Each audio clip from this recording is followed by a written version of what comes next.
Those who entered the decaying lab say there was an overwhelming stench of rotting organic matter. Is that a dog? Oh, that's horrible. And formaldehyde that added to the eeriness.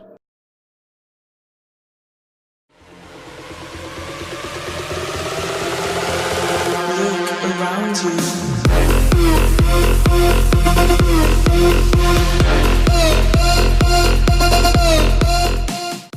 Hey everybody, how's it going? ProGamer007 here, and today I should be reacting to 5 abandoned scary places you do not want to explore alone by Top5s. Now if you haven't seen this video for yourself, then the original link is in the description below. Without further ado, let's get on with the show. My speakers are dying. Abandoned buildings have always drawn a particular curiosity for paranormal investigators and urban explorers. And occasionally, clues are left behind that point directly towards what kind of activity was formerly conducted in these buildings. However, sometimes these items can raise more questions than answers, and leave the finder perplexed and often disturbed. Here we look at 5 seriously creepy abandoned buildings you wouldn't want to enter alone, and some disturbing items found in a few of them. Hit those lights, sit back, and enjoy. Yeah, I can't turn the light off. You won't be able to see me. Macabre autopsy lab in Russia. Tobolsk is a Russian city that was once the capital of Siberia. Nowadays, it's a pleasant town near the very edge of the country. However, in 2015, a gruesome discovery was made by a Russian medical student that shocked the community. Oh, so not very long ago. Had been tipped off by a fellow student that there was an abandoned autopsy lab in a local park. When he located the building, the door was ajar, so he went inside and was horrified at what he found. Take a look. Dead body. The facility is believed to have been used as recently as 2012, and the numerous books, blood test slides, files and medical records had just been abandoned. But perhaps the most shocking thing was the discovery of human organs and remains in jars, as well as the corpses of babies with scars after surgical procedures. After the discovery, the police launched an investigation into what went on at the laboratory, and the circumstances behind why so many human remains were left abandoned. Jesus. To date, no further information has been released. Oh my god. Hidden railway in the gorge. The Clifton Rocks Railway was an underground funicular railway cut through the limestone rocks of the Avon Gorge in Bristol, England. It was funded by local businessman George Nunes and completed in 1893, and it's an extraordinary example of Victorian engineering. However, it was never a great success, and with the emergence of the motor car, it soon became obsolete, and by 1934 it was closed down. A use was found for it during World War II, and blast walls were installed in the tunnel, and it was used as an air raid shelter. During this time, it was also used by Imperial Airways and by the BBC, who set up a top-secret transmitting station in the tunnel as a backup for London. After the war, the BBC continued to use parts of the tunnel. Yeah, look, there's a Clifton Bridge up there. Until 1960. Designed by Sir Thomas Telford, in case you didn't know. Since its closure, thousands of motorists would have passed this innocuous-looking entrance without realising what lies behind its door. But those who have entered the building have been reminded of an era when Bristol was blitzed by Nazi German Luftwaffe, and the terrified residents who scrambled to the tunnel to seek refuge as the bombs rained down. Inside is like stepping back in time. There are still supplies and broken bottles strewn about the place. The furniture and the facilities the BBC installed are still evident. But perhaps the most haunting reminder of all is the children's shoes neatly arranged on the shelves, left by the families who sought refuge in the tunnel and later abandoned it when the war ended. Oh wow. Take a look at this extraordinary eerie footage of the forgotten railway that is deeply embedded in the rocks.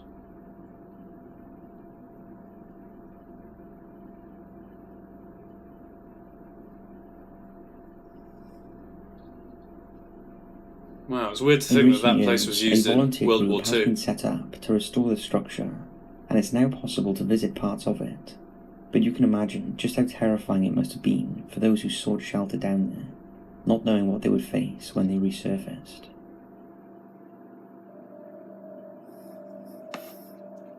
The the School of Veterinary Medicine. In 1990, the School of Veterinary Medicine, located in Brussels, Belgium, shut its doors forever and moved to a new location. The school was vast, and most of the buildings in the complex were later turned into apartments.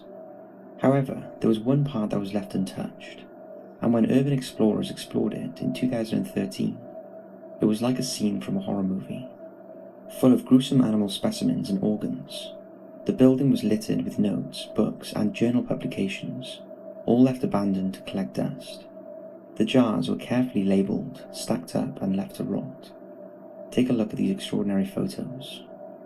Because some of the specimens were only partially preserved, and some of the jars had been opened, those who entered the decaying lab say there was an overwhelming stench of rotting organic matter.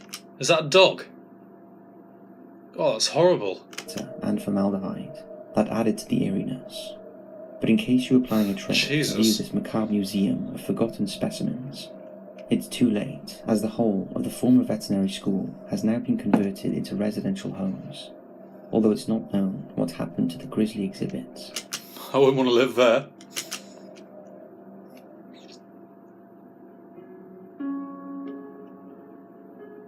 Arizona Cliff Jail. In early America, felons convicted of crimes were often punished with hard labor. Many were sent away to work in copper mines. However, this proved tricky, as trying to maintain a criminal workforce was challenging, as they would try to escape at every opportunity. To try and combat the problem, local pioneers, the Lisinski brothers, thought an escape-proof jail was the answer.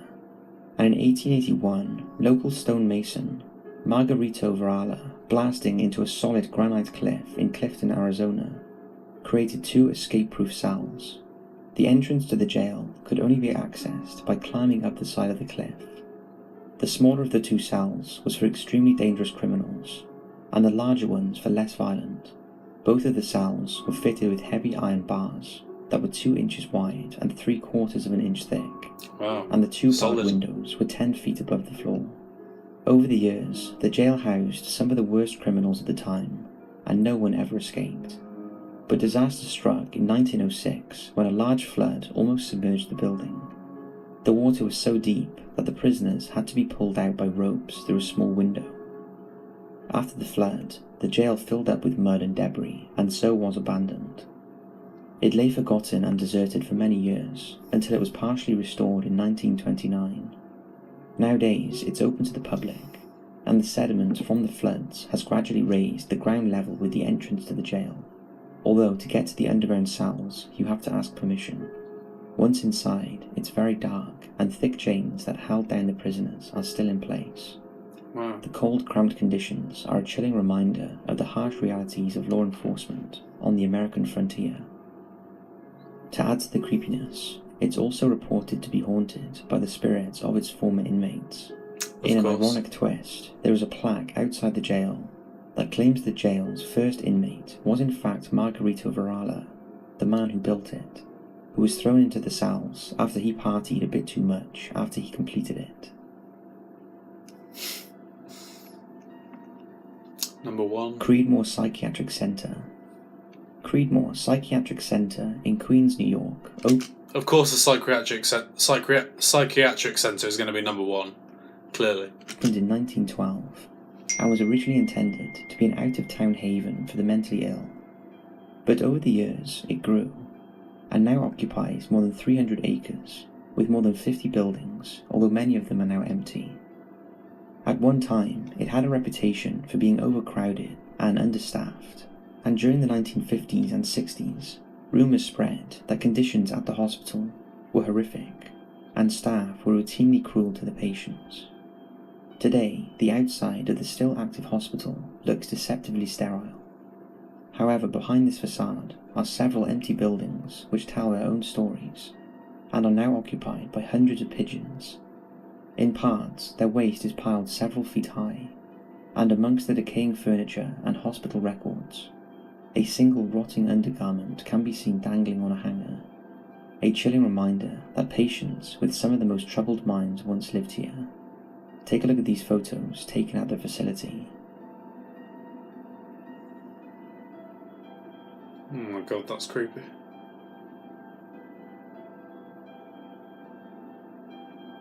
Imagine going through there at night, with no lights on. That would be terrifying.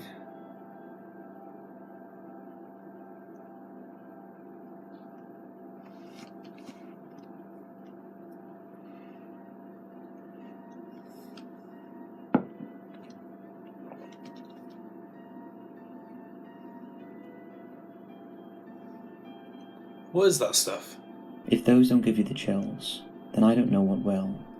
One of its former patients was the singer Lou Reed, who was sent to Creedmoor to cure his homosexuality. So that's 5 incredibly creepy abandoned buildings that you wouldn't want to enter alone. Let us know if you've ever had any haunting experiences whilst exploring abandoned buildings. Nope, never in my life, and thank God. Well, that was very interesting. I always like it when I react to these kind of videos. A nice break from gory, messed up cartoons for once. It's always nice to learn something new every day. So much about the world I don't know. Anyway guys, that's it for this video. Thanks very much for watching, and I'll see you all soon. Look around you.